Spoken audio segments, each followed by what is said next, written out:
Inilunsad na ng DPWH ang lakbay alalay para sa pagbibigay ng tulong sa mga motoristang magsisiuwian para sa undas.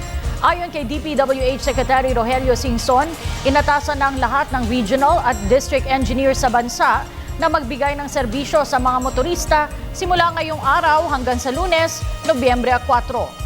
Kabilang sa mga ide-deploy ay engineers, mekaniko, equipment operator at ilang pang service crew na magbibigay ng libreng emergency repair assistance para sa mga biyahero.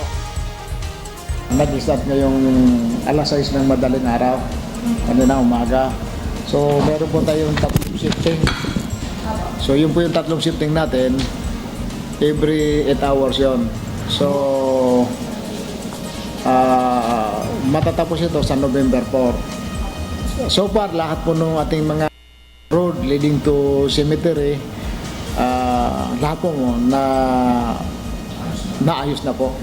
Gusto nga namin na hingin kay Secretary or kay Chairman Tolentino na mapagbigyan din kami bukas ng gabi or Friday doon sa reblocking namin sa EDSA.